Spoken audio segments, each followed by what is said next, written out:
Olympic Games clashing passionately this morning in San Francisco as the tension builds in the hours before the long-anticipated Olympic torch run.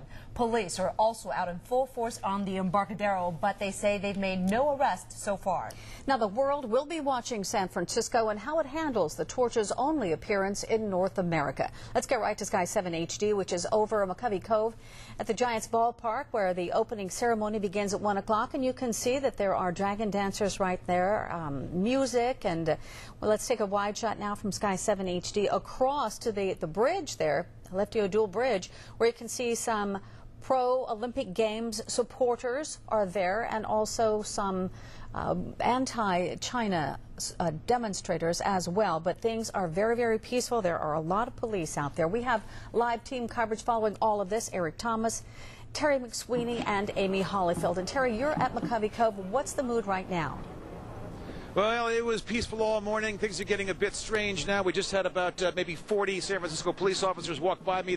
They've gotten together over there on Lefty O'Doul Bridge, a bridge which is closed off right now because over here on this side you've got some people very much in favor of the Chinese Olympics, and they have been here since 4 o'clock this morning. On the other side you've got certainly more people in favor of the Olympic, but also protesters are showing up now, and there have been some angry words, some pushing and some shoving. We do not have any confirmations of any arrests. It was a smooth story all morning, but now some wrinkles in that picture.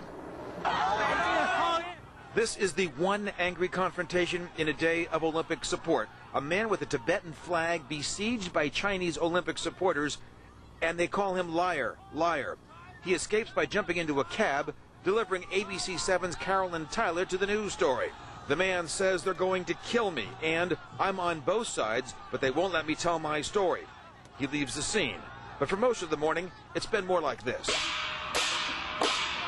To listen to and watch this crowd, you'd think there was no controversy surrounding the Olympics in Beijing. Peace signs and smiles. No controversy for 10-year-old Jennifer Kai, who came up with her family from L.A. for the torch run. Because this is a chance to see it, and then maybe I might not have another chance to see it. In the midst of the celebration, police everywhere. The bomb squad, too. Some people were thinking of protesters. John Chu from San Jose was one of them. Dalai Lama already said, don't use violence, but those kids still using violence, so they need to be told that, hey, stop it, you just demonstrate, but don't try to do any other things. Mayor Newsom arrived and went to the VIP tent behind the stage. The Red Cross set up shop just in case something like this goes one step further.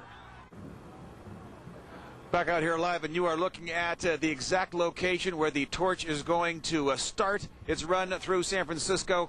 You got the media up on the stand there. You've got a lot of people crowded in down there, and as the camera pulls back, you're going to notice a lot of police right down the middle of the street, and they are ready for whatever comes their way. So far, it has just been a lot of angry words, as we saw in that piece, and some pushing and shoving on the other side of Lefty O'Doul Bridge. But right now, no confirmations of any arrests, but tensions are high. I'm not sure anyone expected this many Chinese Olympic supporters to be out here. They number in the thousands. Live near the Lefty O'Doul Bridge near AT&T Park in San Francisco, Terry McSweeney, ABC 7 News. Oh, you're right, Terry. A lot of folks are out there trying to support the spirit of the Olympic Games. They are. All right, Terry, thanks very much. Well, San Francisco Mayor Gavin Newsom is encouraging freedom of speech, but at the same time calling for restraint by protesters along the torch relay route. He spoke on KGO Radio this morning. The whole key is people being respectful, people disagreeing without being disagreeable, people that breach the torch, they lose the higher ground, they lose their moral authority. They no longer, I think, have the right to speak up for their cause when they put someone else at risk and they harm someone else, or they try to stop someone else from expressing their free speech. And someone related. Now, the mayor is hoping crowds in San Francisco will be easier to control than in London, where the torch route was 31 miles, or in Paris with its 17-mile route. Newsom estimates each runner here will carry the torch for only about a block or even less. Well, one very visible protest this morning took place once again on the Golden Gate Bridge. Burmese monks and their supporters opposed to China's policies there stretched a quarter-mile long as they walked across the span under greatly tightened security. ABC 7's Amy Hollifield is live at the bridge to continue our coverage. Amy, how is the mood there? Kristen, this walk has been peaceful. No problems have been reported. Hundreds of people are walking across the Golden Gate Bridge right now. They're probably going to take another 10 minutes before they get to the other side. Their walk hasn't impacted traffic. No one has made any drastic moves. Of course, Monday's stunt is on everyone's mind. That's when 3 people climbed up the bridge. But this is a simple walk. They're bringing attention to China's role in the military regime that rules in Burma. Some of the protesters include Burmese monks, exiled students, and Buddhist teachers. We need to stop, and also we want China to stop support military regime, not only democratically, but also military support and economic support too. We're highlighting all of the problems that with the Chinese government, Burma, Darfur, Tibet, within China itself. I'd like to see more freedom. I think the Olympics are one of the best things we can do to use the metaphor of the flame to shine a light of peace on the world rather than the darkness of oppression. Thank you.